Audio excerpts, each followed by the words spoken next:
I learned it later in college. When did you learn kind of that? When did you acquire that mentality, like that killer mentality where you were going to win at all costs? When I was a child, I think it's an innate thing that you're born with. Right. I think that some people are chosen by God, and some people are chosen. Everyone's chosen by God, but people are chosen in different ways. My mother was a businesswoman, but my dad was in the union, so my mom had quit her job so she could raise me full time. And she was really tapped in. She used to make me listen to The Secret. I used to go to Jack Canfield. I used to do all these things where it's training her subconscious. I'd be going to sleep. My mom would be playing these books in the background. And she literally, I don't care if you listen to it, just have it on in the background. Just have it on in the background. So I feel like it built a very strong subconscious strength in me. And that's most of the reason why I think I have I just want to say real quick, like anybody that's listening that's a parent, and if you don't have money, right? Maybe you don't have money, you don't feel like you're not taking care of your kid.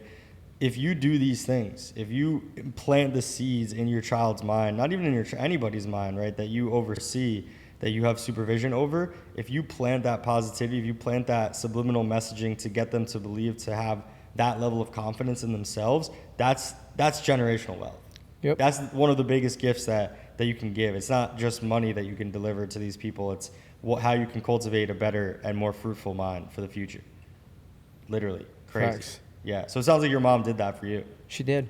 It's the greatest thing she ever gave me. You know, I say my dad gave me his genetics and my mom gave me her brain.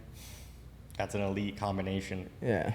And so for most people, they don't grow up, maybe with that situation, right, where they have this mentor, and their father per se, and then they have a mother who's helping to instill some good values and some good beliefs kind of in you. It doesn't mean that you can't get there though. For me, a lot of it, I had a lot of things that I learned from my parents, but one of the things I didn't learn was the psychology. The psychology is really huge. So beyond your mom kind of instilling some of this stuff in you, did you speak with anyone, right, psychologically wise, in terms of coaching or anything? Yeah, I've always been very independent, so I've always kind of moved around and been my own coach. Of course, I'm grateful to everyone that's helped me in the process, but it's always been a self journey and a self-learning mission, and it's been very transient for me. I'm very happy that I'm in Florida now because this is where I want to, set my roots down. But psychologically, that's what I'm interested in. That's what I took for my undergrad, my first 2 years.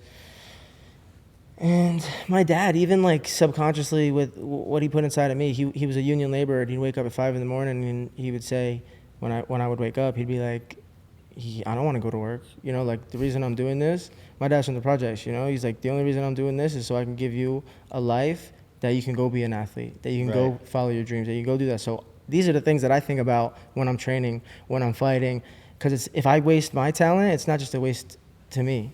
It's a waste to my family, my community. That is so interesting because it's similar for me. My dad was a cop and he worked the 5 a.m. shift, so he'd wake up 4 a.m. every day, and then he'd get off at 1, and then he would do he was like what it was called, like do side jobs, right? So he was like contractor. So then he would go and work 1 to 5 as a contractor, right? And then come home and have dinner and whatever. And I'm just like, that is not a life that I ever want to live. Like, this guy worked so hard. And what do you think about seeing that blue collar mentality? Do you think that did something for you? Well, I mean, yeah, the dude my dad is one of the hardest working people I've ever met in my entire life, and never complained or whatever. He just showed up and got things done every day. And on top of that, he would train, right? He would lift like every day as well, like hard. I feel like that mindset is genetically passed down. I feel like, that's why kings have strong children. Right. You see the lineages and you see the lines, and I feel like a lot of it is yourself, but a lot of it is also, your bloodline.